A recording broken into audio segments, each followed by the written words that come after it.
Yes. Our next speaker is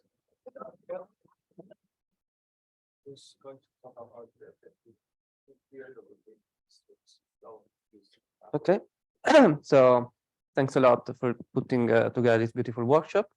So today I'm going to be talking about some work in progress. So in fact, I have not much to say, but with Sergei Dubovsky, Guzman and Shiples, Ashamoni, and Sherzad Zareh, Sergei is in the audience.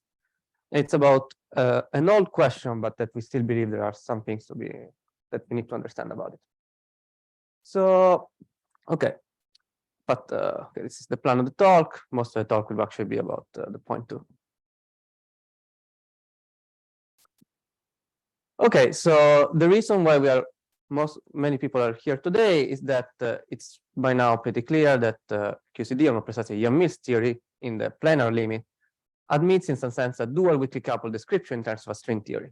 And we would really like to understand this string theory and use this string theory for the real world. So what does this mean in practice? It means that there are two scales in planar Yang-Mills. One is a scale set by the mass of the first glue ball, roughly. And the other one is a scale which is nc times that. And there is a two-dimensional string theoretical description which we believe should hold up to the scale lambda nc. Now, how do we describe this string theory? Of course, we don't know, but at least in this regime here, we have a very viable tool, which was already described by Alessandro, which is EST, effective string theory. And here there is a long history. I just got these two papers, which are maybe the state-of-the-art modern understanding.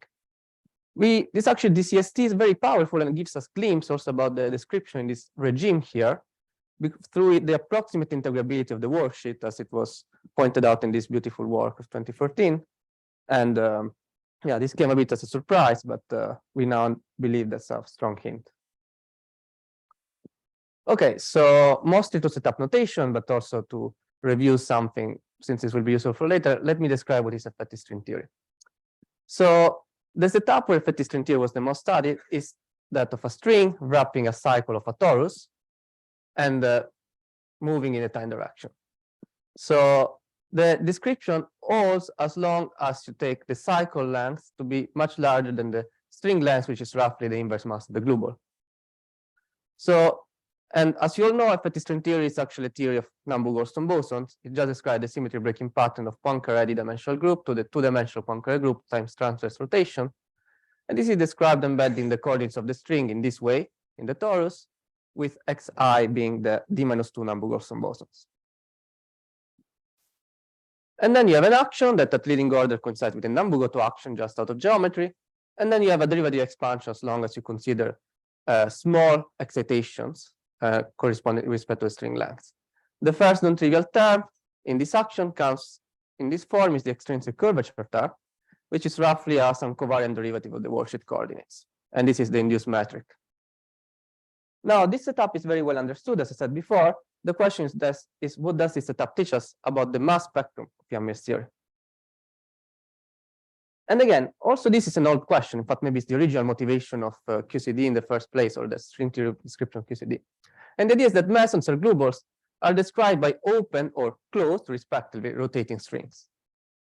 And to a somewhat non-historical path, I believe the first evidence, well, a very concrete evidence for this came through our modern understanding that effective string theory, if you take this, that action I showed before, you just compute the quantum numbers, not the masses of the corresponding glue balls or mesons. In fact, glue balls in 3D Yang-Mills, you match very well the quantum numbers on the lattice. So this is strong evidence that this old idea is actually correct.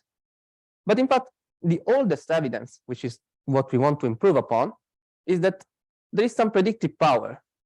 And the predictive power, I said effective string theory holds when the string is long, but as I think you all know, relativistic kinematics implies that a rotating string becomes long when the angular momentum becomes large. And if you extrapolate the prediction that you get just by taking Nambu-Goto action rotating to the real world spectrum, if I get the famous, I think, Fraucci plot or Regge plot, I don't know, where you see that the meson lie on a straight path mass square versus angular momentum. So let me just review a bit more this. The setup is the following. For a meson, you expect two quark and quark at the endpoints. For a glue ball, you expect the string to be clasped at 2 points.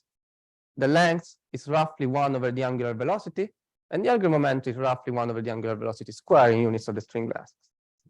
So you see that when the length is large, the angular momentum is large, or vice versa, and therefore you should have effective field theory. Now, there is a problem with this effective field theory, or there is something we don't fully understand yet, which is when the length is large, it's true that you have a long string, so you should have effective field theory, but you have endpoints which move very fast, close to the speed of light, essentially because the velocity is omega f.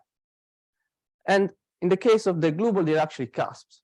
And this cusp leads to an apparent breakdown of the derivative expansion. And as I will review in a moment, this is essentially because this is a singularity from the viewpoint of the worksheet metric. And the question is, how do we describe this setup within effective field theory? Okay, so the problem is there both for open and closed string, but for open string, it's somewhat simpler because we avoid the problem of the singularity at the cusps. So I'll describe that. Okay, so let's look at this problem in the face. So how do you describe a rotating string? So we want to have a semi-classical description. So I'll just take a classical solution of the Nambu-Goto action. And you can write it like this. So I'm writing Nambu-Goto action. It's we'll have the x0 coordinate, we coincide with the time coordinates, and it will be rotating this x1, x2 plane. And you can add extra coordinates if you are in dimension larger than 3. And the worksheet metric will read like this. There is a free parameter alpha f, which is determined by the boundary condition. So the point is that, as you see, if alpha f is 1 or close to 1, you see that this metric has a singularity famously. And in fact, if you take just pure Nambu-Goto action with Neumann boundary condition, which would be your first guess for an open string description with light quarks at the end, you find that alpha f equal 1. You recover at leading order the Regge trajectory, but you see that here there is a metric singularity at the endpoints. And if you remember, you have a derivative expansion to curvature invariance, so metric singularity is a problem. Okay, so let's look at this problem a bit more closely. So let's try to add perturbation on top of our Nambu-Goto action. So as I told you before, perturbation are written in terms of this extrinsic curvature object. You can just plug the classical action as a guess and see what happens. And you see, okay, these perturbations are naively suppressed by powers of the angular velocity. Angular velocity was like 1 over square root of j. So they seem small, but they're not integrable. There is a singularity here. The same problem shows up if you compute energies or daughter Regge trajectories. Okay, you might say, that's my bad. I'm not allowed to just plug this in here. I'm not allowed to assume massless endpoints. There is Young-Mills, there is strong dynamics. I should write a mass term at the endpoint, which might be generated somehow. But the strong dynamics, and write the mass to be roughly of the only scale I have, the global mass. And this indeed cures the singularity. It puts this alpha f not to be 1, but 1 minus something which is proportional to omega. But this doesn't cure the effective field theory problem. Again, because now all these higher derivative terms, which should be suppressed with respect to one another, so larger n should be smaller in effective field theory, they all contribute at the same order. In particular, if you compute the contribution to the leading Regge trajectory, they all contribute j to the 1/4 plus corrections. Maybe even more dramatically, I wrote this term here, which is the word line of the endpoints, but the acceleration at the endpoints is huge. They are spinning close to the speed of light on a circle. So acceleration is comparable to the word line. So there is an issue with the derivative expansion. And the same issue complicates every calculation you want to do. So the goal of my talk is not going into the detail of how you solve this issue, but I just want to give you the physical picture of how you, yes?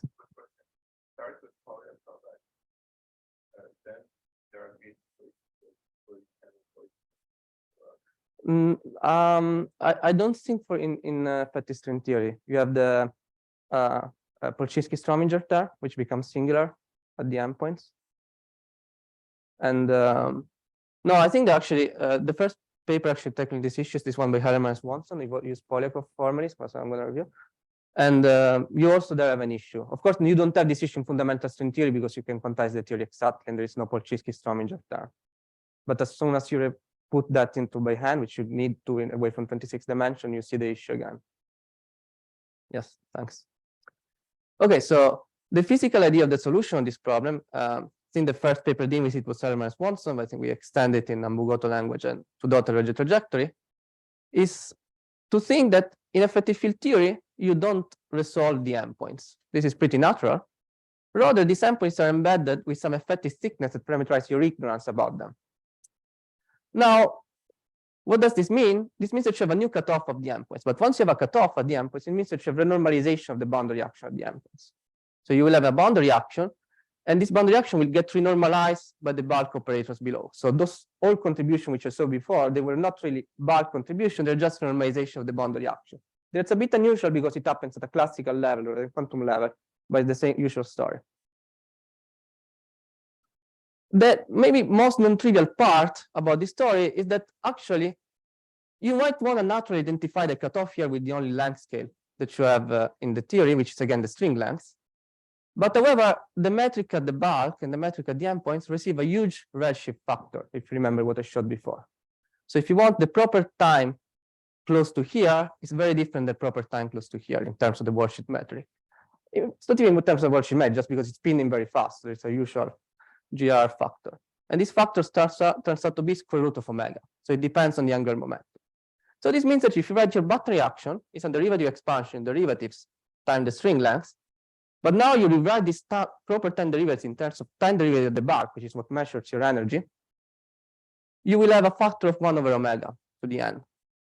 So in other words, it means that having a local cutoff here, which is what you want, what comes naturally out of any effective field theory construction, which is the string length, will result in effective cutoff on your energies or excitation on top of the rigid trajectory you can deal with, which is suppressed by a factor of omega or by a factor of square root of j. In practice, I guess I understand this is not obvious from a single slide, but this means that the expansion here in the calculation will do effective field theory will not be in 1 over j, it will be in 1 over square root of j due to this redshift factor. Okay. So sorry, I don't know what happened. Okay. So once you get this physics at hand, I think it's pretty simple to construct the action.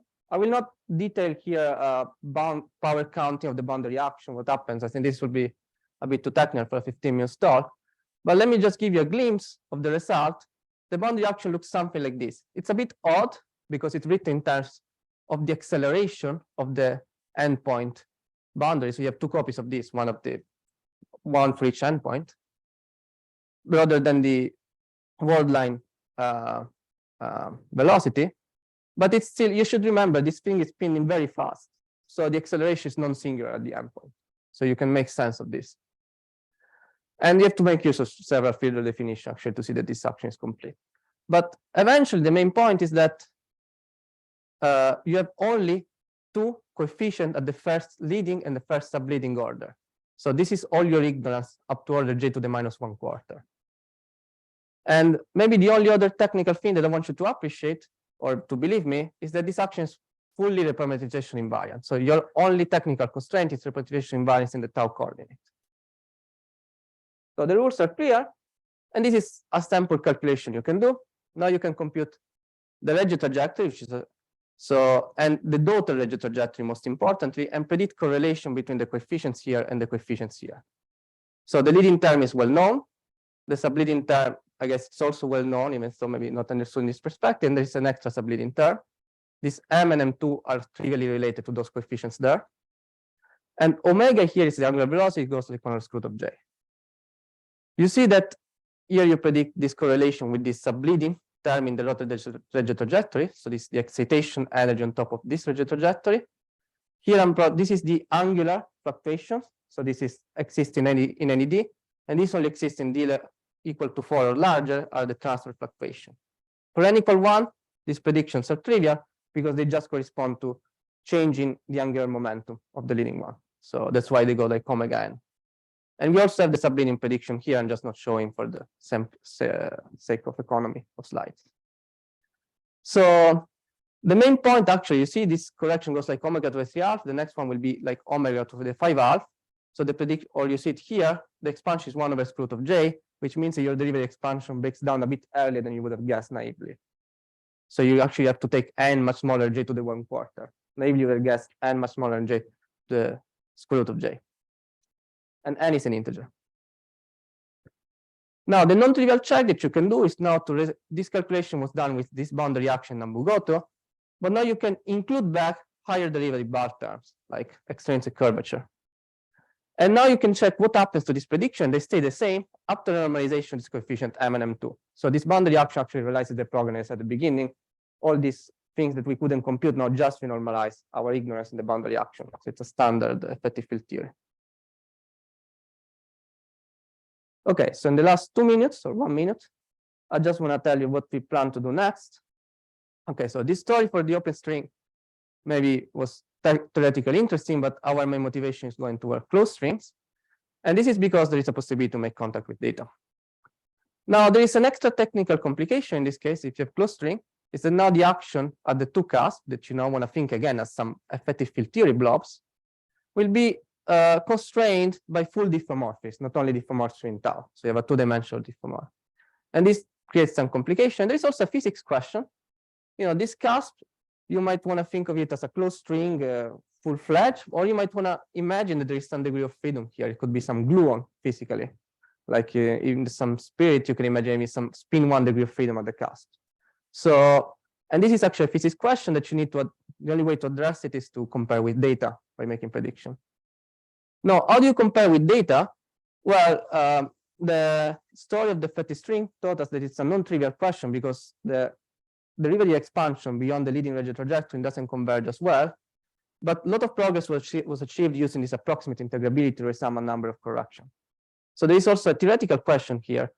Does this rotating string setup or the open rotating string preserve in some sense this approximate integrability? And can we use it to make precise prediction for lattice data, for instance, in these papers?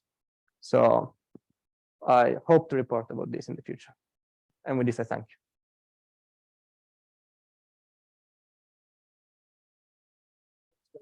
We'll have like 3 minutes for questions.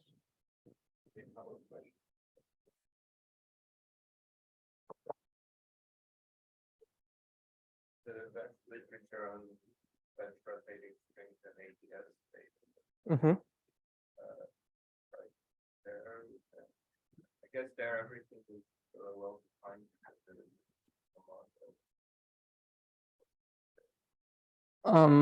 But I think it's an equal Fourier and Fourier miss a lot of that, right? Yeah. But you can compare, for example, right. So no, that's a good question. So like this rotating string effective field theory there, you should predict the anomalous dimension of this operator phi, many covariant derivatives phi. And presumably this 1 over J correction will turn into log of J corrections, some of which have been computed by the bootstrap. So it would be nice to match it. We didn't do, but I think it should be possible.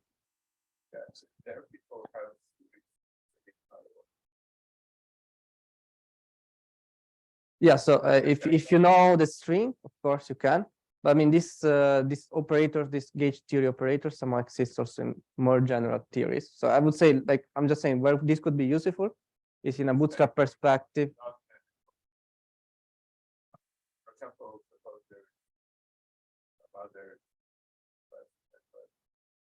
Yeah. And there is some bootstrap idea about what this operator, how to make this calculation for this operator. It's like Caronuo, Teniese have some paper about it.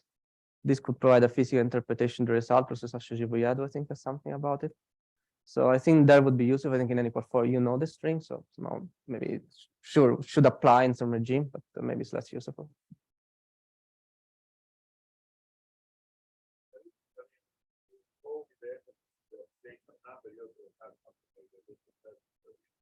Do you have a populating string would be like big and then it becomes small? Again,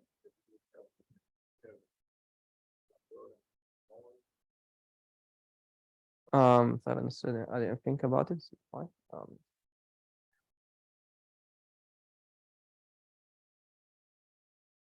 Do you want an oscillating string which becomes small?